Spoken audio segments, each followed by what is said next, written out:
Okay, start now. The following data were obtained from JK Corporation Limited, Jalgaon, for the 6 months ended 31st March 2020. Calculate department overheads rates for each of the production department, assuming that the overheads are recovered as a percentage of prime cost material. Particulars: Okay. Production department and service department. Production department A, B, C, and service department X, Y. Direct material rupees. Production department A 3,200, B 5,000, C 8,700, and the service department X 1,500, X, Y 1,000. Direct wages rupees. A 7,000, B 6,000, C 5,000, X 1,000, Y 1,000. Okay. Then employee numbers A 200, B 150, C 150, X 50, Y 50. Okay. Electricity, sorry, kilowatt hour. KWH, kilowatt hours. Okay. Yes. A 8,000, B 6,000, C 6,000, X 2,000, Y 3,000. Very Then good. light point numbers Yes. A 10, B 15, C 15, X 5, Y 5. Then capital value of asset rupees.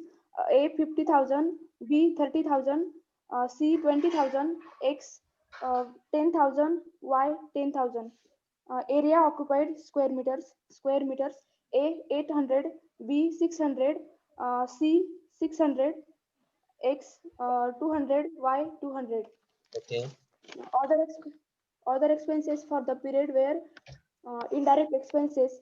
Production departments A 660, B 780, C 900.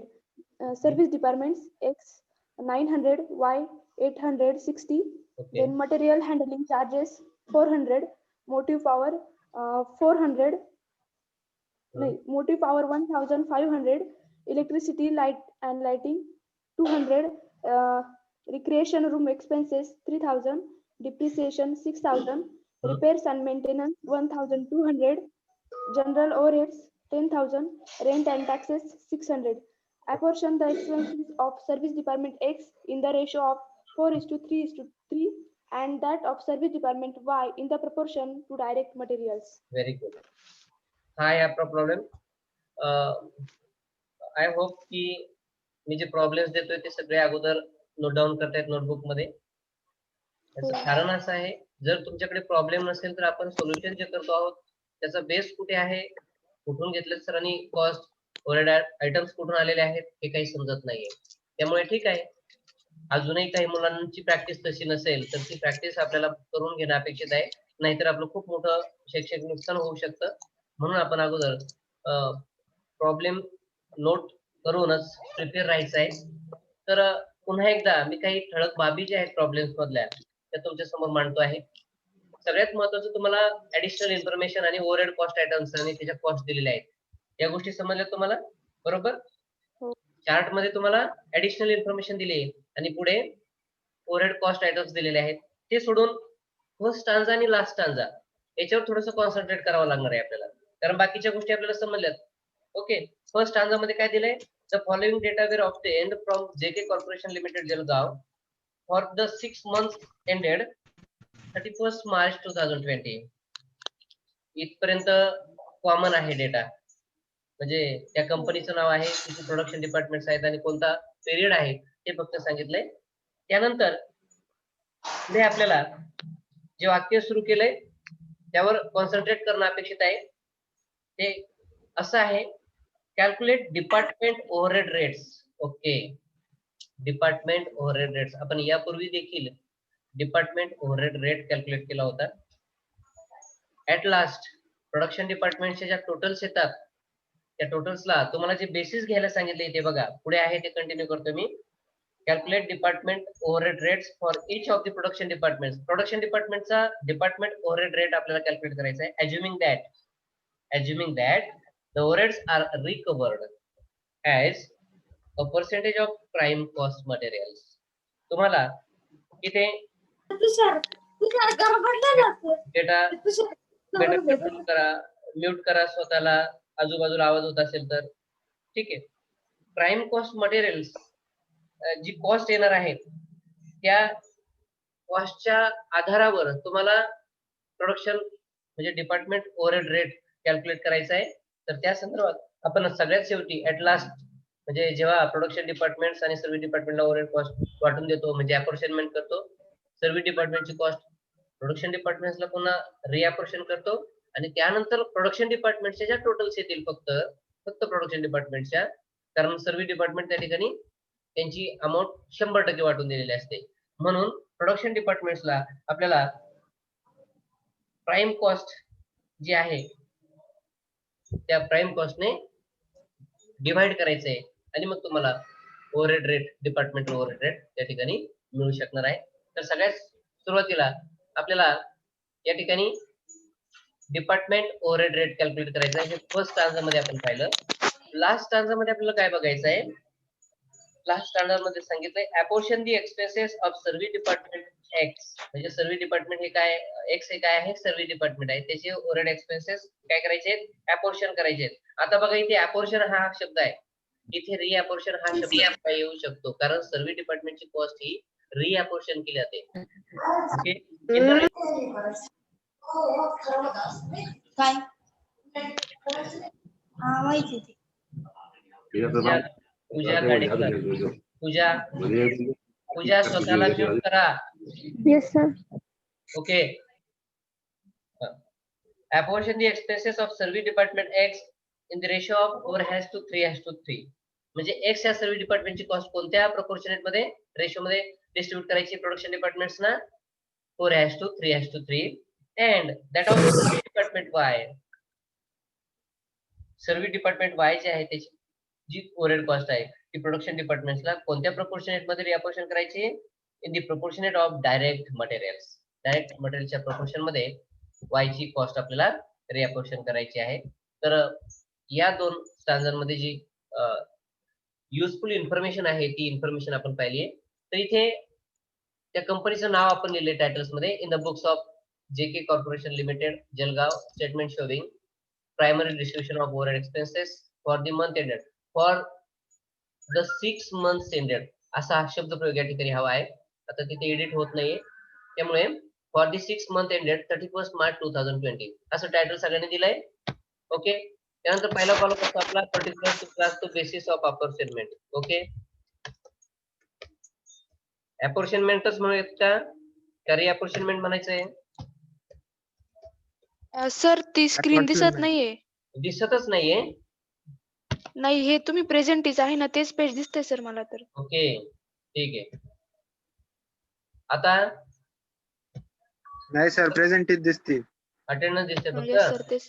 ठीक आहे. हो आता same. नाही अजून नाही नाही अजून दिसत आहे, नाही. नाही दिसत आहे अजून. नाही नाही. एक काम करा सर ही स्लाइड क्लोज करा आणि परत शो करा. Just a minute just a minute sir हे अटेंडन्स जे पेज आहे ते आपल्याला मूव्ह करायचं आहे. ठीक आहे शेअर मध्ये जातो एक मिनिट शेअर स्क्रीन मध्ये जातो. ओके बेटा आता दिसतंय का? हो दिसते sir. Very good. Particulars basis of apportionment ratio नंतर काय येणार आहे टोटल बरोबर नंतर नंतर काय प्रोडक्शन डिपार्टमेंट. प्रोडक्शन डिपार्टमेंट एक. येस हे बघा सर्व्हिस डिपार्टमेंट किती आहेत? किती आहेत सर्व्हिस डिपार्टमेंट? हा दोन आहेत. दोन आहेत. हो. प्रोडक्शन डिपार्टमेंट किती आहेत? 3 आहेत. 3 आहेत. म्हणून 5 + 4 बरोबर ना? Production department okay production department A आहे ना? ओके ए त्याच्यानंतर प्रोडक्शन डिपार्टमेंट बी बरोबर त्यानंतर प्रोडक्शन डिपार्टमेंट सी नंतर सर्व्हिस डिपार्टमेंट एक्स आणि सर्व्हिस डिपार्टमेंट वाय. तर फक्त आता डिपार्टमेंटची नावं मी चेंज करतोय. प्रोडक्शन डिपार्टमेंट बी नंतर production department C service department X आणि सर्व्हिस डिपार्टमेंट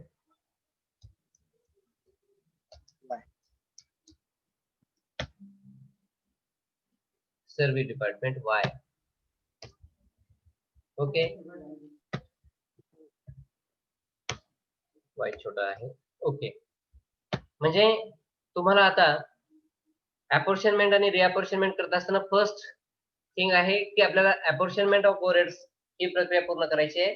तर त्याशी रिलेटेड जे कॉस्ट आयटम्स आहेत ते आपण पर्टिक्युलर्स मध्ये लिहिणार आहोत आणि त्याच्या कॉस्ट जे आहेत ते आपण कॉस्ट कॉलम मध्ये लिहिणार आहोत.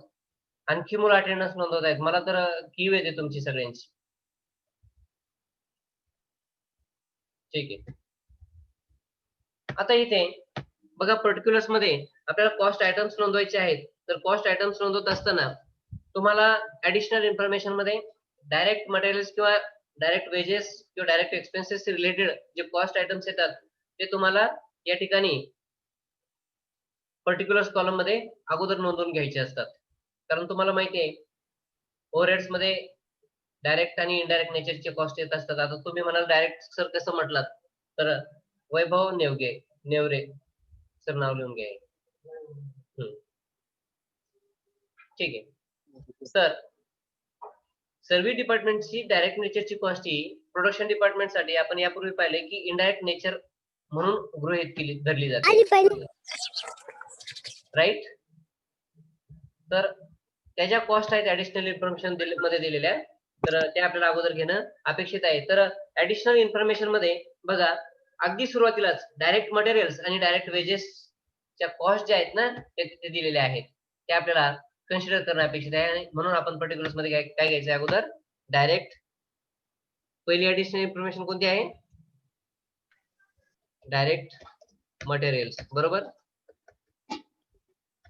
Direct materials. हा, बेसिस ऑफ अपॉर्शनमेंट काय येणार आहे? येस बेटा, ऍक्च्युअल. Very nice.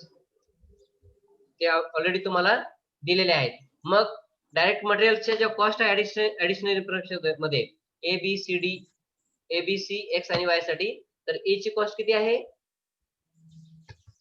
3200. Y ची 5000. ABC. C ची कॉस्ट आहे 8700. सर्व्हिस डिपार्टमेंट X ची कॉस्ट आहे 1500 आणि Y ची 1000. ओके. त्यानंतर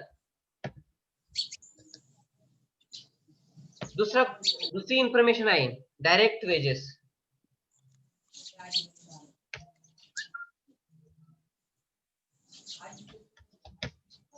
डायरेक्ट वेजेस, बरोबर.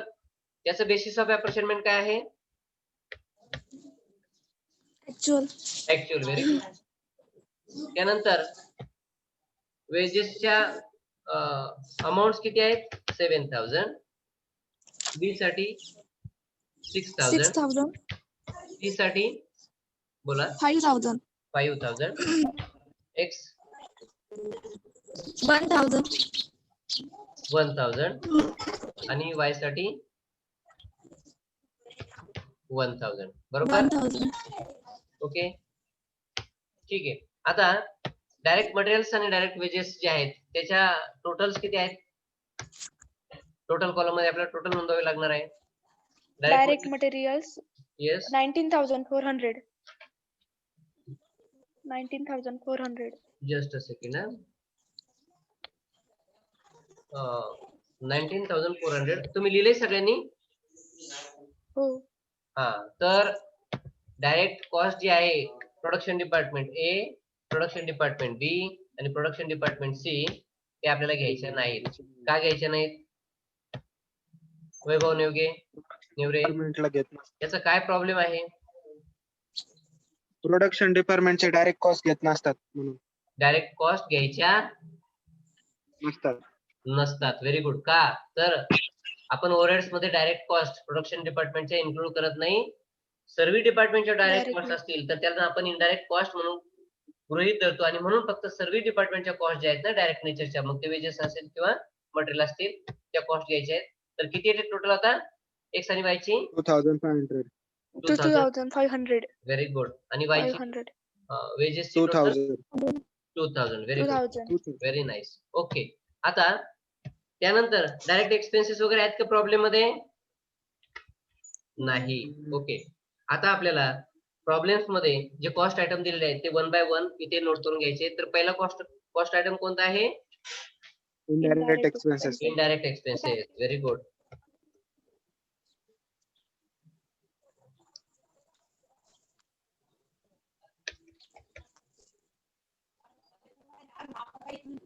Indirect expenses. ओके. इथे इनडायरेक्ट एक्सपेन्सेस ची जी कॉस्ट आहे, किती एक्सपेन्सेस आहे त्याचं बेसिस ऑफ अप्रोक्सिमेट आहे का काही? Actual घ्यायचं तो. Actual. Very good. Actual. Very nice. Actual ratio मध्ये काही येणार नाही. हा, आणि आता प्रोडक्शन डिपार्टमेंट एबीसी आणि सर्व्हिस डिपार्टमेंट XY मध्ये प्रॉब्लेम मध्ये कोणत्या कॉस्ट दिलेल्या आहेत इनडायरेक्ट एक्सपेन्सेसच्या? ए साठी आहे 660, 60. बी साठी 780. 780, सी साठी 900. 900, एक्स साठी 900. 900. 900. Again very good. And 860. 860. Very nice. किती टोटल येते इनडायरेक्ट मटेरियल्सची किंवा एक्सपेन्सेसची? 4100. 4100. Very nice. 4100. 4900. Yes. Eh? Yes बेटा. 4100. 4100. 100. 100. हा, 4100 अशी टोटल आहे. पुढचा कॉस्ट आयटम कोणता आहे? Material handling charges. Material handling charges. As it is आपल्याला लिहून घ्यायचंय.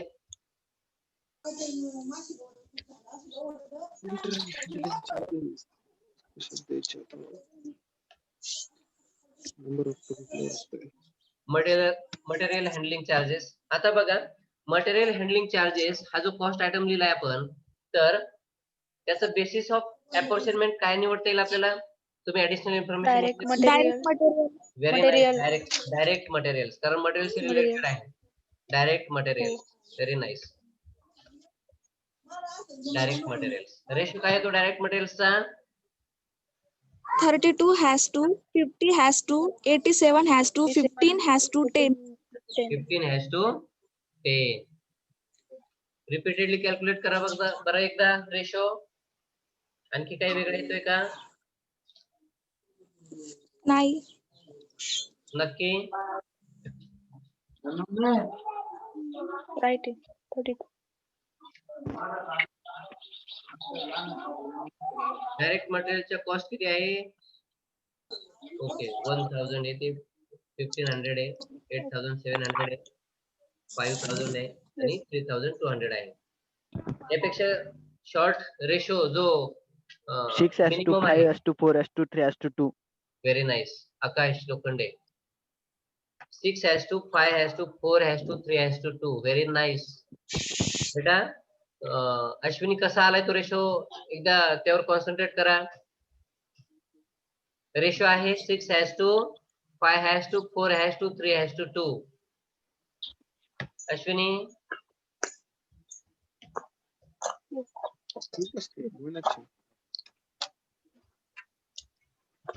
ओके. 6:5:4:3:2 आणि मटेरियल हँडलिंग चार्जेस किती आहेत? किती आहे कॉस्ट त्याची? Material handling 400. Very good. आता आपल्याला 400 Yes, 400. कॉस्ट आहे ती या रेशो मध्ये वाटून द्यायची. टोटल येते रेशोची 15, 18 to 20 divided by 20 is equal to, answer is 400 divided by 20. 20. उत्तर आलं 20. 20 हा 1 पार्ट झाला. 20 into 6 120 बरोबर का? 120. हा, 20 into 5 Yes. 100 बरोबर का? 100. बरोबर. 20 into 100. हा, हा. Very good. 20 80. into 4 80. Very nice. 20 into 3 60. 60 आणि 20 into 2 60. Very good. 40. Okay. त्यानंतर कुठला कॉस्ट आयटम आहे? Motive Motive power. Power. Very good. Motive power. त्याचं बेसिस ऑफ अपॉर्शनमेंट काय निवडता येईल आपल्याला? Electricity kilowatt hour. Very nice. Sir थांबा थोडस मागे राहिलो आम्ही. तुम्ही मागे राहिलात का? काय हरकत नाही. Electricity KWH. मी फक्त एवढं नोट करतोय, बाकी काय नाही. ओके. मटेरियल हँडलिंग चार्जेस साठी तुम्ही बेसिस ऑफ अपॉर्शनमेंट निवडलं होतं डायरेक्ट मटेरियल्स, आणि डायरेक्ट मटेरियलचा रेशो जो होता तो कॅल्क्युलेट झालाय 6:5:4:3:2 आणि त्या प्रोपोर्शनेट मध्ये आपण 400 ही जी कॉस्ट आहे मटेरियल हँडलिंग चार्जेस ती या रेशो मध्ये वाटून दिली आहे प्रोडक्शन आणि सर्व्हिस डिपार्टमेंटला. ओके. तर ABC X आणि Y साठी 120, 100, 80, 60 आणि 40 अशा मध्ये ती कॉस्ट वाटली आहे. मोटिव्ह पॉवरची कॉस्ट किती आहे? मोटिव्ह पॉवरची 1500. Very nice. आता इलेक्ट्रिसिटी KWH चा रेशो काय कॅल्क्युलेट होतोय? 8:6:2:6:2:3. Very nice. 8:6. Just a second.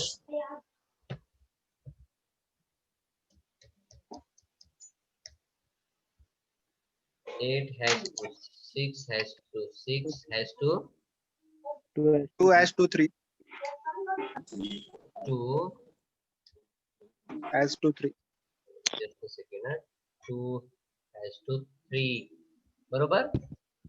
8:6:2:6:2:3 आणि त्या प्रोपोर्शनेट मध्ये आपल्याला मोटिव्ह पॉवरची जी कॉस्ट आहे 1000 किती आहे ती? 1500. 1500. ती डिस्ट्रीब्यूट करायची, डिवाइड करायची 1500 Divided by 25. डिवाइडेड बाय किती आलं उत्तर? 25. 25. आन्सर इज 60 ना? 60. ओके. हा. 60 into 8 480. 480. very good. 60 into 6 360. 360. 360. 360. 360. then into 2 120. 120 आणि into 3 180. 180. Very good. 180 ही कॉस्ट आहे ती आपण डिस्ट्रीब्यूट केली आहे. Sunil Sheetal Chavan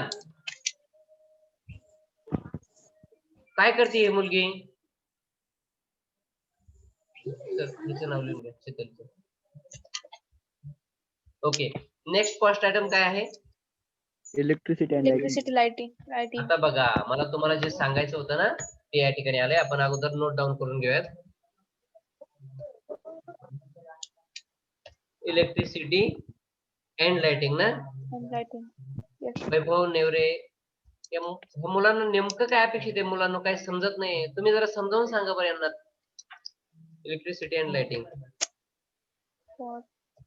electricity and lighting त्याचं बेसिस ऑफ अपॉर्शनमेंट आपण काय निवडलंय?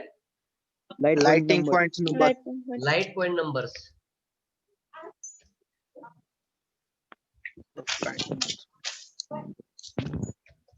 Light point numbers. Very good. 2:2, 3:2, 3:2, 1:1. Okay. बघा, light number of light points. Very nice. त्याचं 2:2, 3:2, 1:2. 3:2. Okay. 2:2, 3:2, 3:2, 1. 1:1. Sir, basis of approximate लिहितो. अरे ओके. ठीक आहे. बेसिस काय निवडले आपण? नंबर ऑफ लाइट पॉइंट्स ना? Number of light points. Okay. Light point numbers. 2:3 2 3 2 1 1. Okay. आणि इलेक्ट्रिसिटी अँड लाइटिंग ची कॉस्ट किती आहे? 200. 200. 200 ओनली. ओके. बघा, मला मित्रांनो तुम्हाला या ठिकाणी जे सांगायचं आहे ते मुलाचं नाव लिहून घेतलं मॅडम सर. शीतल चव्हाण आणि नेवरे. हे बघा 7 नंबर इथे बघा दिसतोय आणि 8 नंबर. तर मोटिव्ह पॉवर आणि खाली इलेक्ट्रिसिटी अँड लाइटिंग. बघा विद्युतचाच वापर या ठिकाणी केला जातोय बघा. तर हो. मोटिव्ह पॉवर इथे KWH मध्ये मेजर केलंय आणि इलेक्ट्रिसिटी किंवा लाइटिंग जे आहे ते लाईट पॉइंट्स मध्ये काउंट केलेलं आहे. त्याचं मग सगळ्यात महत्वाचं कारण मोटिव्ह पॉवर हा कशासाठी वापरला जातो? यंत्रसामग्री Electricity. चालवण्यासाठी, यंत्रसामग्री रन करण्यासाठी. येते तुमच्या लक्षात? आणि त्याला HP किंवा KWH म्हणतो आपण, बरोबर ना? जी विद्युत वापरली जाते यंत्रसामग्री चालवण्यासाठी. म्हणजे मोटिव्ह पॉवर जे आहे, पॉवर म्हणतो आपण त्याला, यंत्रसामग्री रन करण्यासाठी, तर ती जास्त प्रमाणात लागते. KWH किंवा HP मध्ये त्याचा वापर त्या ठिकाणी केला जातो आणि म्हणून मोटिव्ह पॉवर असेल तर त्याचं basis of approximate electricity KWH किंवा HP आणि इलेक्ट्रिसिटी अँड लाइटिंग, इलेक्ट्रिसिटी किंवा लाइटिंग हा प्रकार कशासाठी आहे? प्रकाश देण्यासाठी. लाईट म्हणजे उजेड आपण जे म्हणतो, तर त्यासाठी किती बल्ब आहेत, किती लाईट पॉइंट्स आहेत, 2 ट्यूब आहेत का, 3 ट्यूब आहेत का, किंवा कधी कधी किती एरिया कव्हर केलाय त्या लाईटने, त्यानुसार तो बेस त्या ठिकाणी निवडला जातो. तुम्हाला मोटिव्ह पॉवर आणि लाइटिंग यातला नेमका अर्थ समजलाय ना आता? हा. Yes, sir. पॉवर हे यंत्र सामग्री रन करण्यासाठी वापरला जातात आणि म्हणून HP किंवा KWH मध्ये ते मेजर करतात आणि इलेक्ट्रिसिटी किंवा लाइटिंग जे म्हणतो तर उजेडासाठी त्याचा प्रामुख्याने वापर केला जातो आणि त्यासाठी बेसिस वापरला जातो number of light points. Very good. आता 200 जी कॉस्ट आहे त्याची ती कॉस्ट जी आपल्याला आहे ती वाटून द्यायची आहे 8, 9, 10 divided by 10. Answer 20. Is 20. 20. 20 into 2 40, 40. 20 into 3 60. 60. 20 into 3 60. 60. 20 into 1 20. बरोबर. हा. आता आपण एक काम करू, आपला टाइम संपत येतोय, 5.5 मिनिट शिल्लक आहेत, 6 मिनिट शिल्लक आहेत. आपण काय करूयात आता कॉस्ट आयटम्स आणि त्याचे बेसिस जे आहेत ते अगोदर लिहून घेऊयात आणि मग पुढची प्रक्रिया करूयात. ओके. इलेक्ट्रिसिटी अँड लाइटिंग नंतर कुठला कॉस्ट आयटम आहे? Recreation. Recreation room expenses. Room expenses. Recreation room expenses. Very good. Recreation room एक्सपेन्सेसचे बेसिस ऑफ अप्रोक्सिमेट काय असणार आहे? Employee area number. Square metre. हा, तर त्याचा अर्थ आपण अगोदर समजून घेऊयात. रिक्रिएशन रूम जी आहे ती एम्प्लॉईज साठी असते, त्यांना रिफ्रेश होण्यासाठी. येते लक्षात? त्यामुळे शुभमने कोणतं बेसिस सांगितलं होतं? Employee number. Area square metre.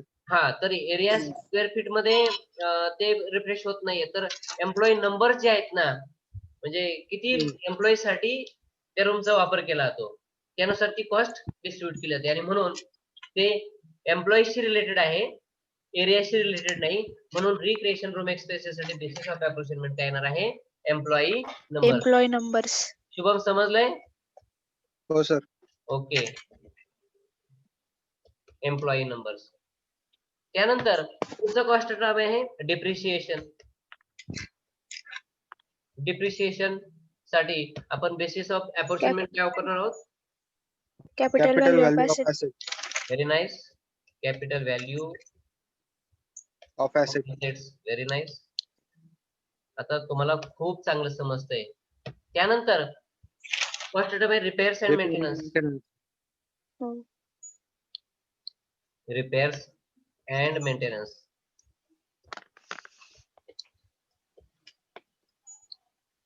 Repairs and maintenance त्याची बेसिस ऑफ अप्रोक्सिमेट काय असणार आहे? Capital value of asset. Value of Very nice. assets. Same.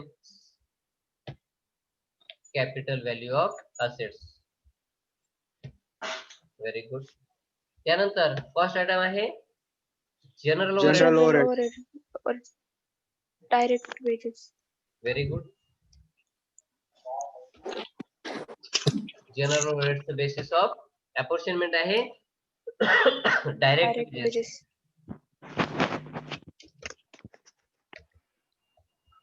Direct wages. आणि last one rent and taxes. Area occupied square meter. Rent and taxes. तर त्याचं basis आहे area occupied. Area occupied. Very good.